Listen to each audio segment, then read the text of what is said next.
নিশ্চয় আল্লাহ রাব্বুল ইজ্জত ওই মানুষগুলোর সঙ্গে থাকেন যারা আল্লাহকে ভয় করে এবং নেক কাজের উপর অনবরত অটল অবিচল থাকে। সুবহানাল্লাহ।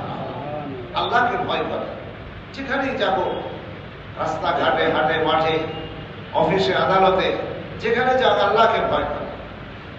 অনুষ্ঠানে আছে, বিয়ে খাইতে গেছে, সেন্টারে গেছে, যেখানেই যাক আল্লাহকে ভয় করে। এই একমাত্র ওষুধ, যে ওষুধ ব্যবহার করে বান্দা নিজেকে গুনাহ থেকে বাঁচাতে। রাস্তায় গেছে, বড় নারীর দিকে তাকাইছে, আল্লাহর ভয় চোখ রাস্তা নিচে হয়ে গেছে, মনে করছে অমুকরে একটু ক্ষতিগ্রস্ত করবে। আহা, আল্লাহ পাক তোমাকে দেখতেছেন, যদি আল্লাহ আমাকে অ্যাটাক করে তো আমি কি করবো? আর সাথে সাথে সে মনটাকে নরম করে সে তার দিলটাকে ঘোরায় নিছে, আল্লাহ পাকের ভয়ে কাজটা করেছে, সাথে সাথে আল্লাহ পাক তাকে ওই অন্যায় থেকে বেঁচে থাকার তৌফিক দান করছে। সুবহানাল্লাহ। একজন ব্যক্তি চুরি করতে গেছে, কর্মচারী ফান্ডের থেকে টাকা সবাই পকেটে রাখতে গেছে, ঠিক ওই সময় মনে করছে আরে আল্লাহ তো দেখতেছে, কি করলাম, সাথে সাথে টাকা বের হয়ে যাবে, তো পয়সা দিতে পারবো না। আল্লাহর ভয় যখন ভিতরে ঢুকবে সে দিতে পারবে না, সাথে সাথে তার ভিতর থেকে একটা বাড়ি দিবে, একটা ধাক্কা দিবে, যে তুমি এই কাজটা কি করতেছ, হারাম খেয়ে তোমার জীবন কিভাবে করবে, আস্তে টাকাটা ধুয়ে দেবো, কি বলে ঠিক।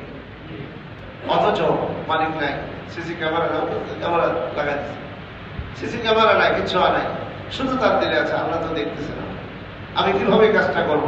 যখনই আল্লাহ পাকের ভয় আসবে আর ভয়ে সে এটাকে ছেড়ে দিবে, সাথে সাথে আল্লাহ পাক তাকে ওই গুনাহ থেকে বাঁচার তৌফিক দান করবেন। সুবহানাল্লাহ। বনি ইসরাঈলের লম্বা ঘটনা আসছে। একজন যুবক, তার একটা সুন্দরী চাচাতো বোন ছিল, তার সাথে অপকর্মের জন্য তার অনেক ইচ্ছা ছিল, কিন্তু কোনোভাবেই তাকে বসে আনতে পারে না, কোনোভাবেই সে নরম হয় না। একবার সে প্রচন্ড অভাবে পড়ে গেছে, অভাবে পড়ে সে চাচাতো ভাইয়ের কাছে আসছে যে আপনার কাছে টাকা আছে, আমি বিপদে পড়ছি, আমাকে কিছু টাকা খরচ দিবেন, ধার দিবেন। আচ্ছা ঠিক আছে দিব, বিনিময়ে তুমি আমাকে একটু খুশি করবে। আচ্ছা ঠিক আছে। তো টাকা নিছে, ধার কর্জ নিছে। সে যখন তার সাথে জিনা করার জন্য তার সামনে বসছে, প্রস্তুতি নিচ্ছে, এই সময় মহিলা শুধুমাত্র চোখের পানি ফেলে দেওয়া ধরে বলছে, ইত্তাকিল্লাহ, ইত্তাকিল্লাহ, আমি তোমার থেকে টাকা নিয়েছিলাম অভাবে পড়ে, কষ্টে পড়ে, বিপদে পড়ে, এবার তুমি আমার সতীত্বকে নষ্ট করতেছ, মালিক কিন্তু দেখছেন, তুমি আল্লাহকে ভয় করো।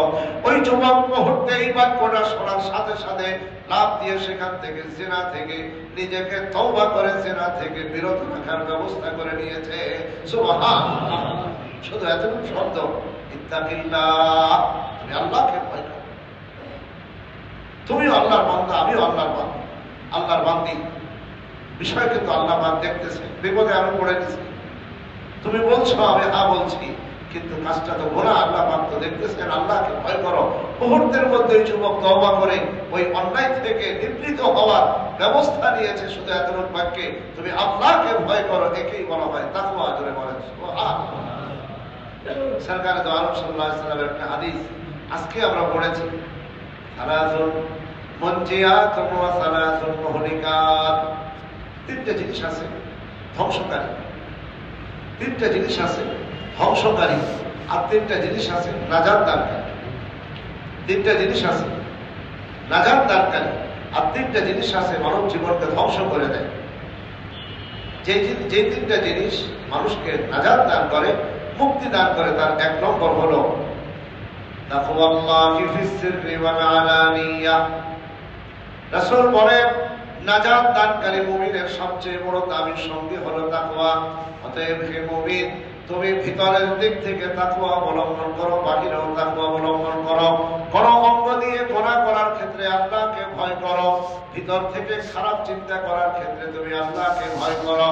গোপনে এবং প্রকাশ্যে, ভিতরে এবং বাইরে, উভয় দিক থেকে তুমি যদি আল্লাহকে ভয় করে চলো, তুমি দুনিয়াতেও সফল হবে, আখিরাতেও নাজাত পেয়ে যাবে।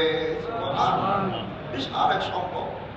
যেখানেই যাবে, যেখানেই যাবে, শুধু যদি আল্লাহর ভয়টা দিলের ভিতরে থাকে, তুমি চুরি করতে পারবে না, ডাকাতি করতে পারবে না, জিনা করতে পারবে না, চিন্তাই করতে পারবে না, অন্যায় অপরাধ করতে পারবে না, কারো পকেটে হাত দিতে পারবে না, কারো গায়ে হাত দিতে পারবে না, কারো হক নষ্ট করতে পারবে না, কখনোই নিজের স্ত্রীর সাথেও বেয়াদবি করতে পারবে না, নিজের সন্তানদের সাথেও দুর্ব্যবহার করতে পারবে না।